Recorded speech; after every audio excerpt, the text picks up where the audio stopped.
चुड़ैल कौन बनता है? पुरुष बनता है भूत। पुरुष मर जाए, गलत काम करे तो भूत बने, प्रेत बने, पिशाच बने, ब्रह्म राक्षस बने। परंतु स्त्रियां क्या बनती हैं? स्त्रियां जैसे मर जाएं और गलत काम के करके मरें, जैसे मुस्कान मरी, अब वो मतलब अभी जेल गई ना, अब यदि जब मरेगी अपने टाइम से क्या बनेगी वो? उसका फिक्स हो गया पीपल, एक बिल्कुल आस पास कहीं चुड़ैल बनेगी बनेगी वो। पति को मार दी ना उसने, हैं? कौन? तुम्हारी पड़ोसन? उसने ही मार दिया पति को, तो वो भी चुड़ैल बनेगी। मतलब जो अपने पति को मार के ड्रम में पैक करें सब चुड़ैल बनेंगी, फिक्स।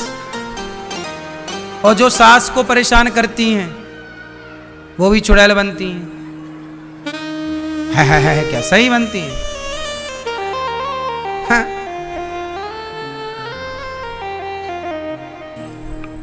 चुड़ैल बनेंगी, चुड़ैल। सास की सेवा करना मन लगा के, ससुर की सेवा करो, बूढ़ों का सम्मान करो और पति की भी सेवा करो। और जो पुरुष अपने माता पिता को नहीं मानता, परेशान करता है, और जो पत्नी को परेशान करता है, कुछ पुरुष भी पत्नियों को कुकर में पका देते हैं, नहीं? पुरुष भी तो पत्नियों को मार डालते हैं कुछ लोग। फिर क्या बनते? वो पुरुष बनेंगे भूत, प्रेत। तो सारे लोगों के लिए भगवान ने सब व्यवस्थाएं कर रखी। भूत पिशाच निकट नहीं आवे। ये सब भूत प्रेत तो होते ही हैं, तब ना लिखा तुलसीदास जी ने।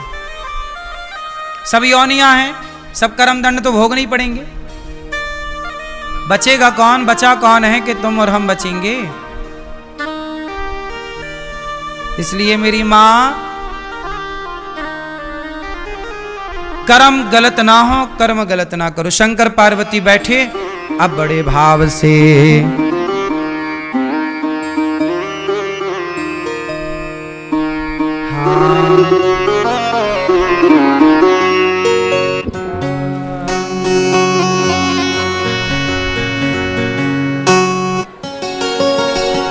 बंदऊ बाल रूप सोई रामो, सब सिद्धि सुलभ जपत जसि नामो।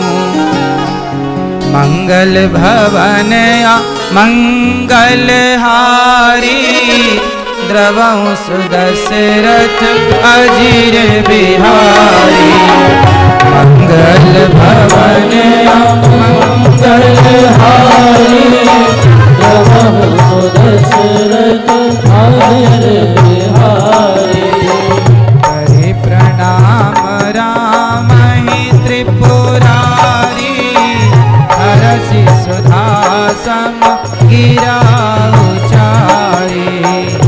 हरि प्रणाम राम ही त्रिपुरारी, हरषि सुधा सम गिरा उचारी। मंगल भवन मंगल हारी, द्रवहु सुदशरथ अजीर बिहारी। धन्य धन्य गिरिराज कुमारी, तुम समान नहीं उपकारी। धन्य धन्य गिरिराज कुमारी, तुम समान नहीं उपकारी। मंगल भवन मंगल हारी, द्रवहु सुदशरथ अजीर बिहारी। मंगल भवन मंगल हारी, द्रवहु सुदशरथ अजीर बिहारी। शंकर जी से माता पार्वती प्रश्न कर रही हैं कि हे भोलेनाथ, ये बताओ कि ये राम कौन है? एक राम दशरथ का बेटा। राम कौन? तब माता पार्वती से शंकर जी कह रहे हैं कि पार्वती जी आपने बड़ा अच्छा किया कि आपने हमसे प्रश्न किया। आपने प्रश्न ना किया होता तो हमारी वाणी से भगवान की कथा ना निकलती। अब देखो ना, हमारी मैया जी कथा ना कराती, जब हमारी मैया कथा ना कराती तो फिर कथा हम कैसे सुना पाते, कैसे कथा होती? तो हमारी मैया श्रीमती रेणु बख्शी जी, आपने कथा कराई तो कथा कहने का हमें मौका मिला। आपने कथा कराई ही ना होती तो फिर कैसे हमें मौका मिलता? तो कुल मिलाकर के हमारी मैया ने कथा कराई। भैया आपके पुत्र श्री नितिन बख्शी जी चले गए घर। श्रीमती पूजा बख्शी जी हैं गई, पूजा जी। बेटी दामाद कौशिन बख्शी जी, विधान जी, जालान जी, रजनी भट्ट जी, रीता कोल जी, रोमिला जी और राशि बख्शी जी, शशि शर्मा जी। लाजपत नगर मैया वहाँ से आई हैं। और मैया हमारी श्रीमती रेणु बख्शी जी बड़े प्रेम से राम कथा करा रही हैं, तो हम लोग सुन रहे हैं। हमें भी देखो भाग्य मिला, हम रोज भगवान भागवत की कथा सुनाते हैं, हमें भी कभी कभी राम जी का गुणगान गाने का अवसर मिलता है। तो मैया की कृपा से, मैया के द्वारा राम कथा मैया ने कहा तो लो हमें भी भगवान की कथा कहने का मौका मिला। हमारी भी वाणी पवित्र हो रही है भगवान की कथा से, आपका भी हृदय पवित्र हो रहा है भगवान की कथा से।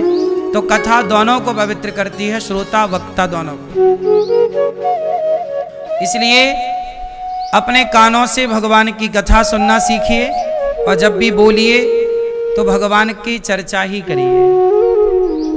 अब शंकर जी और पार्वती जी बैठे हैं और प्रेम से दोनों एक दूसरे को प्रश्न कर रहे हैं।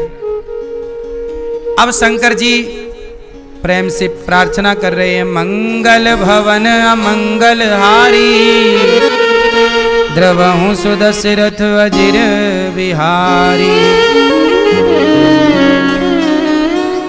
अब प्रार्थना करके मंगलाचरण करके शंकर जी पार्वती जी की प्रशंसा कर रहे हैं कि आपने प्रश्न करके हम पर बड़ा उपकार किया।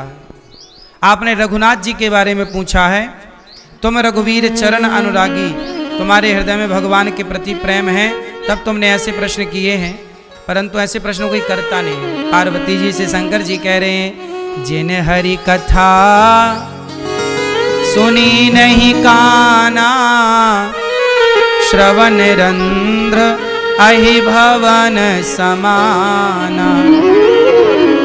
जिनकी कथा, शंकर जी कह रहे हैं पार्वती जी से, हे पार्वती, जिनके कान भगवान की कथा नहीं सुनते, उनके कान नहीं है, चूहे का बिल है। इसलिए कान तब सार्थक, कानों की सुंदरता सोना पहन लेने से नहीं है। लोग तो पूरे कान को छिदा लेते हैं नीचे से ऊपर तक और पूरे में सोना सोना सोना पहन लेते हैं, इससे कान की सुंदरता नहीं है। कान वही सुंदर हैं जिन कानों को रोज कथा सुनने को मिले, रोज भगवान की कथा, वो कान सुंदर है। कान जिन हरि कथा सुनी नहीं काना, वो कान जो कथा नहीं सुनते वो तो केवल चूहे के छेद है, बस कान का बिल चूहे का, कोई मतलब नहीं।